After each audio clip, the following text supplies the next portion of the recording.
Ya, Assalamualaikum warahmatullahi wabarakatuh dan selamat pagi semua. Salam juga. Oke, Kiura sini sekarang ada hampir separuh lah kan 7 orang. Berapa lah? Saya teruskan dulu sebab kesian pula kan yang menempati masa nih, yang lambat pula yang kita terpaksa tunggu. Apa nanti Cigu sedang rakam juga, nanti Cigu akan post lah untuk orang tengok nanti apa yang kita belajar hari ini. Jadi semua boleh nampak slide yang dipaparkan? Boleh. Ya, oke cantik. Kenapa aku enggak? Kenapa? Boleh? Ada respon? Boleh nampak nih? Boleh. Boleh nampak, boleh. Aku enggak nampak pula lain cerita. Lag kan? Pin account Cigu yang kali 1 itu. Ya tuh di bawah. Cari Rizan. Ada slide. Baru kau pin. Oke, nampak. Baru keluar. Lag tadi. Kenapa? Kalau macam ada putus kenapa? Cikgu sedang rakam juga, nanti mesti cikgu post lah. Oke, jadi kamu sudah belajar bab 1 dan bab 2 ikatan kimia, ikatan ionik dengan cikgu Surtini kan? Ada sambungan crystal structure, kamu belajar BCC, FCC kan semua. Jadi itu hanya pendahuluan kan. Jadi itu hanya sains kimia. Jadi start bab 3 kita akan relate dengan kimpalan. Kan? Jadi kalau bab 1 bab 2 kamu tengok macam kurang kan kaitan dengan kimpalan. Perasan enggak? Hello, ada boleh respon? Iya. Ya, sains semata-mata. Tapi sebenarnya Sangkut gitu. sangkut. Kenapa? Ya. Dia sebenarnya ada kaitan dengan kimpalan, tapi jadi start bab 3 nih dia akan relate sudah dengan kimpalan. Jadi relate. Jadi apa yang kamu belajar bab 3 adalah imperfection in solid atau bahasa Melayunya ketidaksempurnaan dalam pepejal. Oke, jadi setiap pepejal tuh tidak semua yang akan sempurna, mesti ada defect. Contohnya dalam welding pun kamu ada belajar discontinuity, defect, porosity, crack, kesulitan sanga, semua ada kan. Jadi inilah ini kaitan macam mana benda-benda itu boleh berlaku. Jadi ini lebih dalam. Itulah dipanggil kelas kursus nih sains bahan. Dan kursus ini sangat spesial sebab gabungan jabatan umum dengan jabatan kimpalan mechanical, dua-dua berkait sebab separuh sains, separuh welding. Okay. Dan pembuang massa. Okay.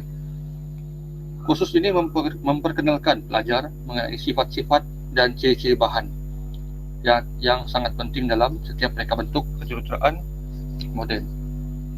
Oleh itu, kajian tentang pepejal dan hubungan di antara struktur dan ciri-ciri fisikal merupakan satu komponen yang penting dalam pengajian teknologi kimpalan. Oke.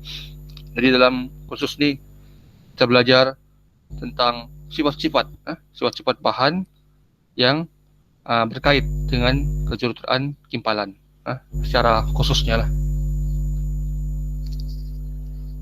Oke. Hasil pembelajaran kamu akan tahu dengan elemen-elemen bahan dengan jelas, menggunakan kemahiran melakar untuk menjelaskan microstructure dan elemen dan betul, mempamerkan sikap dan etika nilai murni melalui penyelesaian masalah dengan bijak dan berkesan. Jadi benda-benda ini sangat penting, walaupun tidak nampak, tapi bila kamu jadi inspektor kamu nampak kepentingan kenapa perlu belajar tentang sains bahannya. Kita belajar tentang microstructure, dalaman. Oke. Sains bahan, kajian tentang hubungan yang wujud antara struktur dengan sifat sesuatu bahan. Ini dia punya maksud, dia punya definisi. Oke. Jenis bahan. Boleh lagi dengar start nih, jelas lagi. Jelas. Erika, oke Erika. Boleh Cikgu. Udah berapa jelas suaramu Erika? Boleh. Boleh, oke. Oke, bahan logam. Ramai yang confuse. Apa tuh logam? Apa tuh besi? Apa tuh stainless steel? Oke, seperti aku pernah cerita dengan kamu sebelumnya. Logam nih bahan paling asas, kumpulan asas logam. Dalam logam itulah baru ada besi, baru ada aluminium. Dalam logam. Logam ni nama kumpulan asas, paling asas lah. Okay, jadi kalau kamu panggil aluminium ni logam, betul lah kan? Besi logam, titanium logam. Okay. Tapi kalau kamu panggil aluminium tu steel, tak betul lah. Logam ni kumpulan asas dia. Daripada asas ni lah baru dia pergi spesifik, pergi besi, pergi kuprum, pergi aluminium, semua ni adalah logam. Okay. Jadi daripada besi, besi ni dia punya dia punya formula Fe, iron, besi ya. Daripada besi tu campur dengan karbon, kita bakar dia, kita masak dia, barulah dia akan jadi steel, keluli. Itu biasanya besi dengan keluli, tak sama.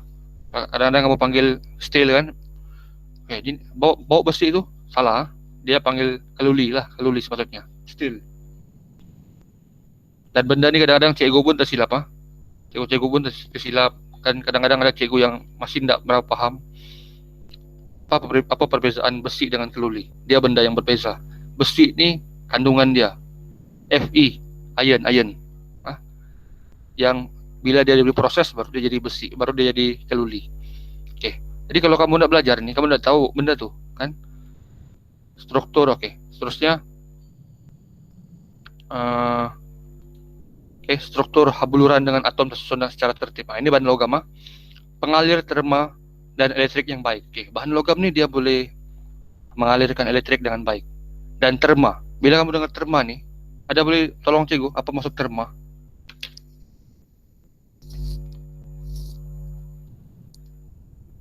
Ada boleh respon?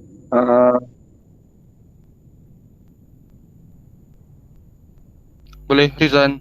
Ada Rizan? Okay, cikgu. Bukan haba. Rizan? Bukan. Stanley? Boleh Stanley, terma. Haba. Betul lah. Dia berkaitan dengan haba, suhu terma ni. Mengalir haba, suhu dan elektrik yang baik. Mantap, Reds. Okay, jadi dan logam juga bersifat kuat dan mulur pada suhu bilik. Pada suhu bilik dia kuatlah, mulur. Ini kelebihan bahan logam. Okey. Selain bahan logam, kita ada juga bahan polimer. Apa polimer? Polimer ni rantaian molekul atau organik yang mengandungi karbon. Contohnya getah plastik, penebat yang baik. Okey, getah plastik ni dia penebat yang baik. Maksud dia current elektrik tidak akan melalui dia. Tidak sesuai untuk suhu yang tinggi. Suhu tinggi dia akan mencair. Contohnya baju kelis peluru, cakra padat, apa-apa benda lain plastik. Contohnya meja ke plastik ke, itu benda-benda yang bukan logam, bahan polimer. Okey, tapi dia diperlukan juga. Okey, seterusnya bahan keramik. Okey, bahan buat organik, unsur logam dan unsur bukan logam yang digabungkan sekali secara kimia. Contohnya tanah liat, pasir, batu, dia punya fungsi ringan, kekuatannya dan kekerasan yang tinggi, penebat yang baik. Contohnya jubin lantai, gelas, tiles yang orang pasang di lantai itu adalah keramik, bahan keramik. Oke, kamu sudah belajar 3 tadi. Keempat, bahan komposit. Terdiri daripada 2 atau lebih bahan. Contohnya bahan motosikal, komponen pesawat, raket, struktur jambatan. Jadi benda-benda ni makin kamu nampak ke bawah ni kan, komposit kan, keramik.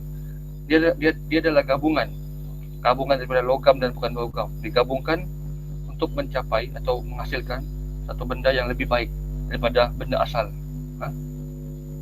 Okey, elektronik.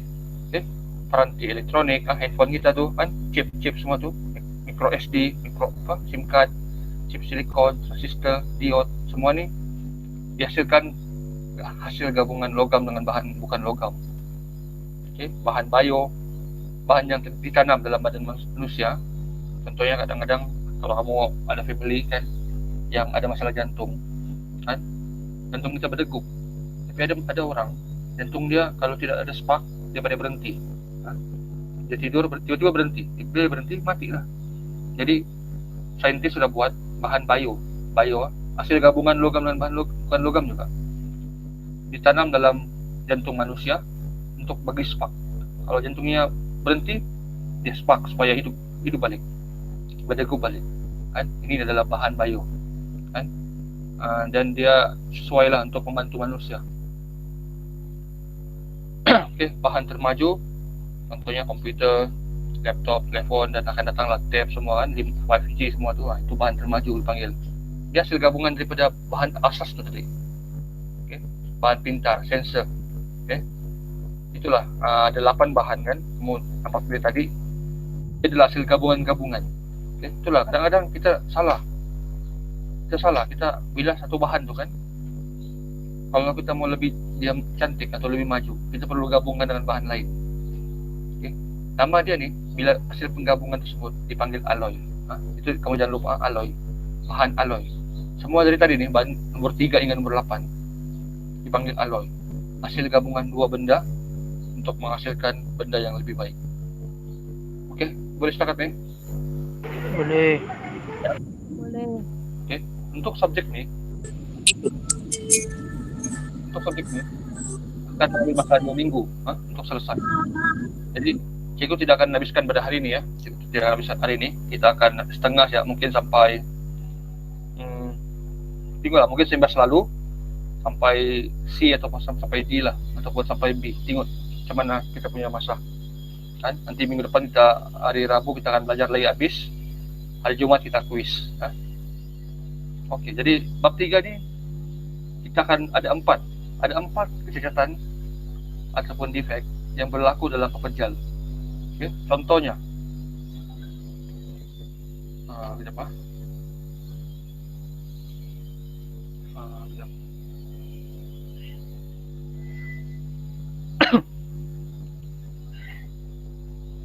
Okay.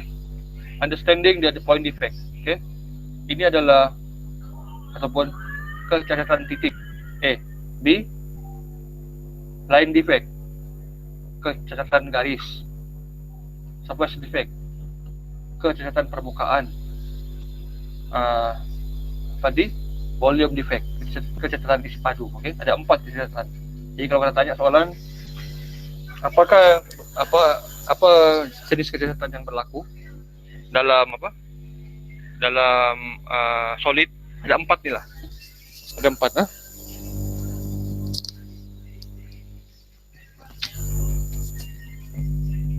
Okey. Jadi dalam bab ni kita akan ada kuis kuis 3 kita akan buat pada hari Jumaat minggu hadapan. Okey, ini tadi cikgu sudah cerita tentang sains bahan. Saya cerita, okey. Cikgu Suarti ni sudah ajar kamu tentang crystal structure ke? Ada? Ada ajar? Okey. Kristal bahasa Inggeris. Bahasa Melayu adalah hablur. Bahasa Melayu adalah hablur. Apa tu hablur? Pecel kristal dibentuk dengan gabungan sejumlah besar kristal kecil, hablur lah, kan? Dia hasil gabungan. Terdapat berbagai jenis kecacatan yang berbeza terdapat dalam kristal selepas proses penghabluran. Dia ni macam atom, zarah. Kan? Dia bergabung. Kecacatan ini berlaku disebabkan oleh pembentukan dalam bentuk zarah. Kekurangan dalam struktur kristal bahan boleh memberi kesan yang luar biasa terhadap ciri-ciri bahan. Kita boleh mengubah dan memperbaiki banyak sifat fisikal, elektrikal, magnetik dan optik bahan kristal dengan mengawal ketidaksempurnaan dalam bahan mereka. Maksudnya, contoh bila kita mewelding kan, dalam besi tu, dalam mild steel atau stainless steel tu telah berubah akibat daripada suhu yang kamu bagi tu. Kan, kamu pasang pakai welding, ada suhu, ada current, telah berubah. Bila dia berubah, di sinilah akan berlakunya proses penghabluran, di mana dia boleh jadi sempurna atau tidak sempurna. Itu maksudnya timbul kecacatan tersebut. Okey. kecacatan hablur, macam mana dia boleh berlaku? Dia berlaku akibat struktur hablur yang tidak tersusun secara tertib. Yang welding, panaskan, mungkin tidak ada pemanasan haba yang baik. Jadi dia tidak tersusun dengan rapi. Di situ wujudnya defect. Okay. Dia juga boleh berlaku sebabkan tu pengacauan terma, suhu lah tadi semasa proses pembentukannya, kesan tarikan graviti, ataupun sinaran bertenaga tinggi, graviti kah, ataupun ada sinaran UV kah. Jadi dia sangat sangat mengganggu dalam proses kamu welding, berlakulah kecacatan. Ini hasil dalaman dia. Dalaman apa yang berlaku? Okay, jadi ada 4 tadi defect. Titik, garisan, sata, isi padu. Okay. Kita tengok dulu defect untuk titik. Kecacatan struktur wujud dalam bahan nyata secara bebas daripada kotoran kimia. Dalam pepejal kristal, susunan pepejal yang ideal berlaku kecacatan titik atau atom atau yang dipanggil kecacatan titik. Kecacatan titik adalah dimensi sifar. Diambil kira apabila proses penghabluran terjadi pada kadar yang sangat cepat. Contohnya welding kan, dia lebur, terus dia freeze. Di situ sangat ada berlakunya kadang-kadang kecacatan. Okay. Kecacatan titik adalah ketidaksempurnaan struktur yang disebabkan oleh pergolakan haba. Okay. Welding adalah welding, dia sejuk, kamu tidak buat prapanas, kamu terus welding, memang dia akan berlaku defect. Yang paling mudah dari kecacatan titik ini adalah kekosongan, ataupun bahasa Inggris dia vacancy, atau laman isi kosong, di mana biasa yang menduduki mana atom yang hilang. Contohnya kecacatan yang berlaku di sini pada titik ini adalah vacancy dan interstitial. Okey. Kita tengok contoh, ada contoh sini. Okey. Apa yang berlaku bila ada kecacatan titik ni? Nilai ketumpatan, kekuatan mekanikal, resapan, keberaliran terma menyusut. Okay. Kecacatan lain yang berlaku untuk contohnya interstitial ni adalah kehadiran lebihan logam, kelebihan atom dalam ruang di antara kedudukan isi normal.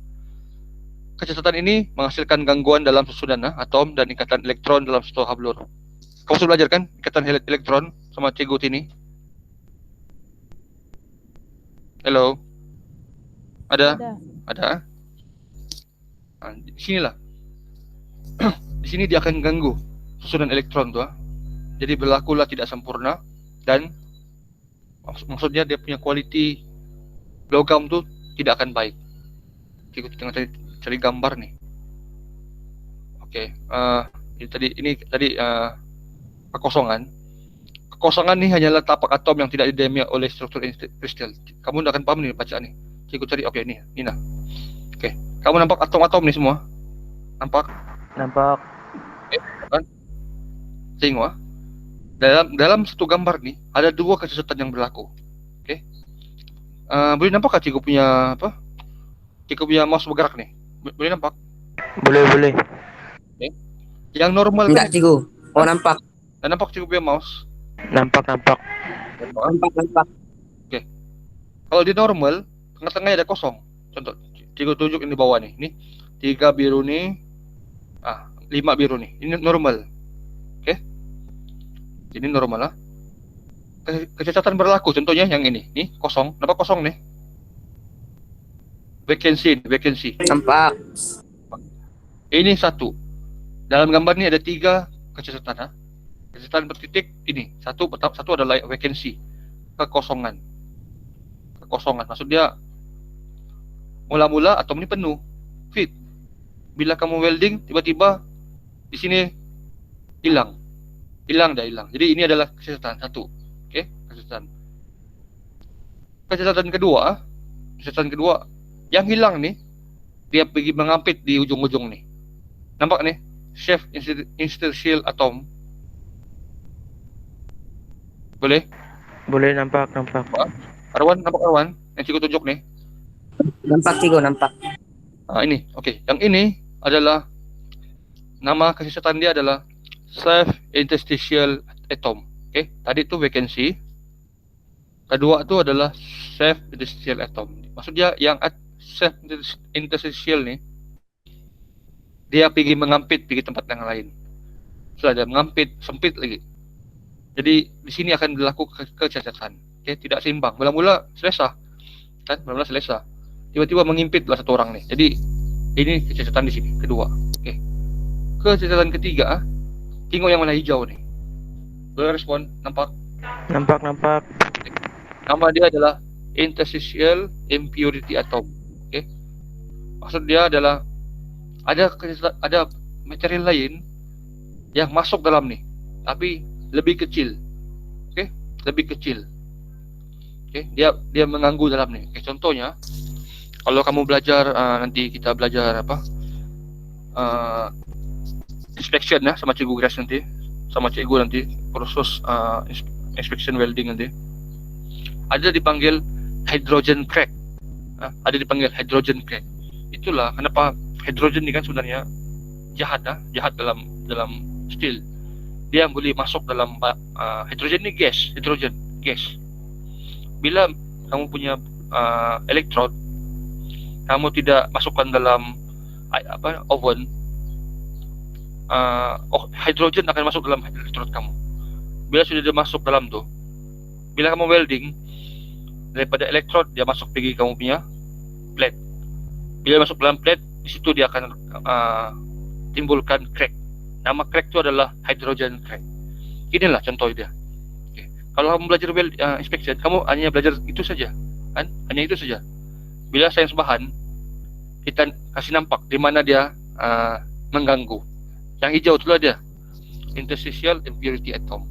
Dia ada atom lain yang lebih kecil, contohnya hidrogen lah, masuk dalam kamu punya plate. Ini sekarang plate kamu dan contoh. Ini contoh plate kamu sekarang. Semua ni adalah apa? Steel, atom steel lah. Dia masuk dalam sini. Di sinilah berlakunya kecacatan titik. Okey. Yang keempat, nampak yang merah ni? Nampak. Nama dia substitutional impurity atom. Impurity atom. Maksud dia adalah sama macam yang hijau. Atom lain yang masuk dalam kamu punya atom, tapi dia lebih besar. Dia lebih besar daripada atom kamu. Jadi maksudnya dia pun mengganggu. Dia lebih besar. Contohnya selain gas mungkin dan kamu welding ada bahan lain yang tercampur, bahan kimia yang tercampur.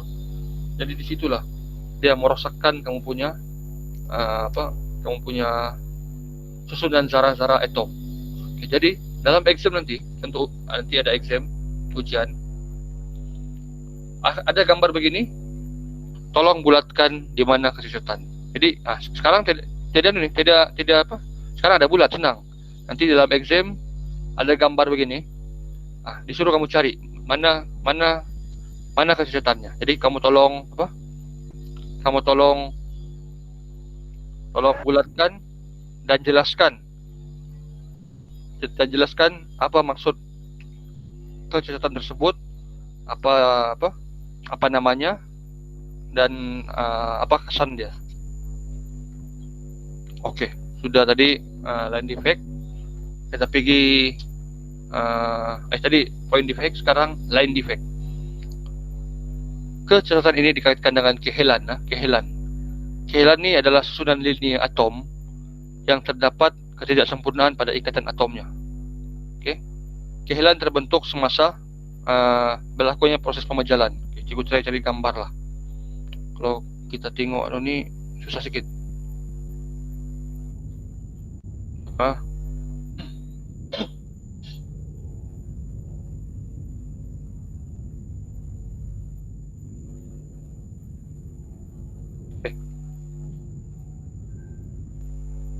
Ada dua jenis linear defect ataupun kecacatan garisan. Pertama, edge dislocation ataupun screw dislocation, atau bahasa Melayu dia tadi kehelan pinggir ataupun kehelan screw. Ya ada dua jenis. Okey, apa tu screw sama ataupun apa tadi? Screw ataupun edge lah. Okey, tengok. Ini kamu punya atom lah kan, atau atom. bila dia bergerak, kadang-kadang dia ada pergerakan atom. Bila dia sambung balik, dia sudah lari ya, dia sudah lari. Cikgu harap kamu faham lah apa maksud cikgu ni. Okey. Dia macam begini ya. Tengok. Edge dislocation. Berjalan di sepanjang tepi barisan tambahan atom. Vektor Berger adalah seranjang dengan kehelan. Okey, nanti kita belajar minggu depan tentang vektor Berger. Dipanggil B ya. Bila dia bergerak, tiba-tiba tengah-tengah ni kosong. Hilang sudah tengah-tengah ni. Nampak ni? Kau tengok tengah-tengah ni. Boleh, Arwan? Boleh. Tengah-tengah ni kosong. Bila dia bergerak kan? Okey, dia Boleh cikgu, boleh. makin ke tepi makin dia makin macam mana cikgu nampak Okey, inilah tengok inilah, tengok ini. Tengok sekarang ni ya. Dia macam nampak orang yang pegang tali ni, nampak? Orang pegang tali ni ya. Bila tali ni dia bila Nampak tali ni cikgu. dia pusing, dia pusing tali ni. Tali itu akan berayun. Sama macam kes ni. Contoh di sini putus. Kan? Lama-lama sebelah putus, dia bergerak. Sebelah putus. Nampak? Mula-mula satu saya putus. Kalau kamu nampak mouse cikgu lah kan. Satu ni. Yang lain ni okey. Putus di sini. Bila dia bergerak, putus kedua, putus ketiga, putus keempat, putus kelima. Last di sini yang putus. Inilah namanya edge dislocation. Okey. Seterusnya okey. Ini tentang vektor Berger kita akan belajar minggu hadapan. Okey.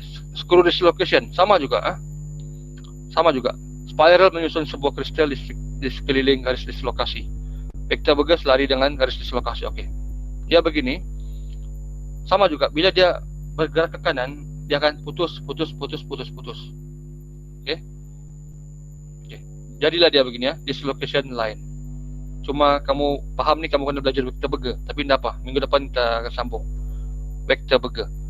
Jarak anjakan, okey. Vektor Berger maksudnya jarak anjakan yang berlaku dan ianya normal terhadap garisan kehelan. Boleh sakit ni? Boleh cikgu. Okay, jadi untuk hari ini itu saja yang kita belajar. Setakat ni yang kamu belajar tadi adalah cikgu si masa lalu. Kamu ada belajar tentang jenis-jenis bahan. Cikgu. Kuis tu minggu depan. Ya, minggu depan. Hari Jumaat. Okey. Ya, kita buat hari Jumaat. Nanti hari Rabu kita kasih habis subjek ni. Habis tu kita belajar kuis. Dah susah kuisnya, dah susah. Kalau kamu baca slide ni pun boleh buat ni. Boleh. Okey, lepas tu okey. Okey, contoh kuis dia, contoh. Boleh nampak slide ni lagi? Boleh nampak slide? Boleh. Contoh Boleh cikgu. ini contoh kuis lah. Jelaskan maksud kecacatan titik dan kecacatan garisan. Okey. Terangkan kesan penting kecacatan titik terhadap sifat suatu bahan. Okey. Ini dia punya kuis. Ini dia punya apa? Dia punya inilah contoh-contoh kuis dia yang kamu akan Kamu akan nampak nantilah. Tapi cikgu akan ubah sikit maksud kecacatan titik, lakarkan jenis kecacatan titik. Inilah contoh-contoh kuis dia. Okey, jadi kamu hari ini ada belajar point defect, kamu ada belajar line defect. Cuma vektor Berger tu kita akan belajar pada minggu hadapan. Okey, jadi siapa sini belum ada? Si ramai juga belum ada sini. Hampir 8 orang. Dorang masih tidur ke ni? Yang lain? Ya pasti cikgu. Kali lah, kali. Tak tahulah cikgu. Mangkali lah. Kalau kelas lain, Kali itu cikgu. kalau kelas lain kamu macam mana? Selalu full kah? Jarang dia. Jarang Ya. cikgu. Kalau kelas lain, Beginilah ni juga selalu. contohnya sejarah kah kamu? Google Meet kah ataupun WhatsApp? Google Meet. Google Meet lah. Google Meet Ya. dia. Cikgu IJ? Ya. Oh, okey. Kita berusaha lah macam mana mau cari supaya semua ada kan. Nanti kita gimana buat malam ke macam mana supaya selesai. Kalau malam oke juga kan? Kan boleh sekali malam boleh kan juga? Boleh juga. Kan boleh kan? Boleh. Oke, kalau tidak apa-apa, Cikgu akan post lah video ini di YouTube. Dan bagi yang tidak hadir nih, ya, Cikgu mau screenshot dulu nih. Siapa yang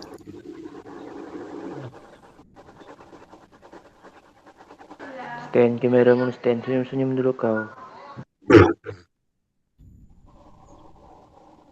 Buat macam gambarmu tuh.